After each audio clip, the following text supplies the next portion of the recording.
В эфире новости спорта. Здравствуйте. Россиянин Данил Медведев одержал победу над соотечественником Андреем Рублевым в четвертьфинальном матче открытого чемпионата Австралии по теннису. Встреча завершилась со счетом 7-5, 6-3, 6-2. Спортсмены встретились друг с другом в пятый раз. Во всех случаях победу праздновал Медведев. В полуфинале турнира он сыграет с греком Стефаносом Циципасом, который в 1/4 финала выиграл у испанца Рафаэля Надаля. В настоящий момент Данил Медведев располагается на 4-й строке рейтинга Ассоциации теннисистов-профессионалов. В его активе 9 титулов ATP. На турнирах серии «Большого шлема» лучшим результатом россиянина является выход в финал. Матч Медведева с Циципасом пройдет завтра. Российский страж ворот Нью-Йорк Айлендерс Илья Сорокин признан первой звездой игрового дня Национальной хоккейной лиги. В матче против Баффало он оставил свои ворота в неприкосновенности, отразив 20 бросков. Благодаря этому его команда выиграла со счетом 3-0. Вратарь провел первый сухой матч за клуб, а также одержал первую победу в НХЛ. Напомним, 25-летний Сорокин подписал контракт с Айлендерс летом 2020 года. В текущем сезоне Сорокин провел 4 матча. Ранее он выступал за московский ЦСКА в континентальной хоккейной лиге. В составе армейцев он становился победителем Кубка Гагарина и серебряным призером лиги.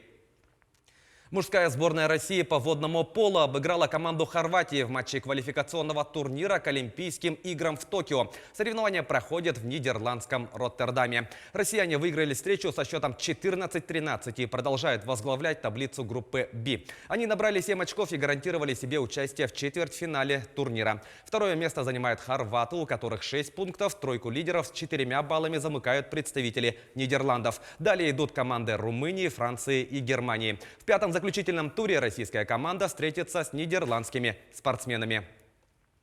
Футболисты португальского Порту на своем поле обыграли итальянский Ювентус в первом матче 1/8 финала Лиги чемпионов. Встреча завершилась со счетом 2-1. В составе победителей результативными ударами отметились Мехди Тареми и Муса Марега. Единственный мяч гостей забил Федерико Кьеза. Порту впервые в истории выиграл у Ювентуса. Команды до этого провели 5 матчей, в 4 из которых победу праздновали итальянские футболисты. Еще одна встреча завершилась ничейным результатом. Ответная игра данного противостояния пройдет в Турине 9 марта.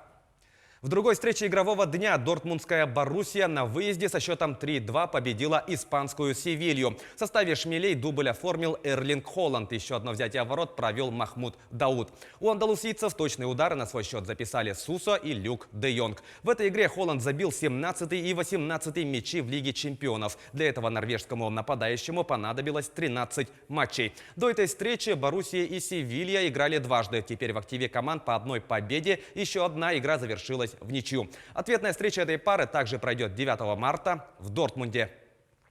Перейдем к событиям нашего региона. Исполнительный комитет УЕФА отменил розыгрыш юношеской футбольной лиги чемпионов. Такое решение было принято из-за пандемии коронавирусной инфекции. Россию на этом турнире должен был представить московский клуб Чертаново, в составе которого мог выступить якутянин Артем Соколов. В прошлом сезоне юношеской лиги России он провел 13 матчей, в которых забил 5 голов и сделал 3 ассиста. По итогам кампании якутянин был признан лучшим игроком турнира. В данный момент Соколов выступает за основную команду Чертанова ФНЛ.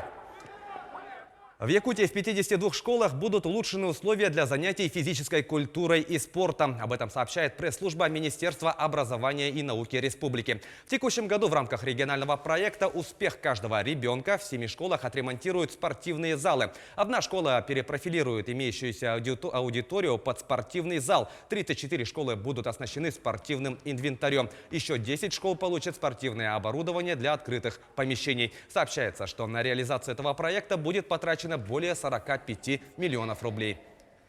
Таковы главные спортивные новости к этому часу. Занимайтесь спортом и будьте здоровы!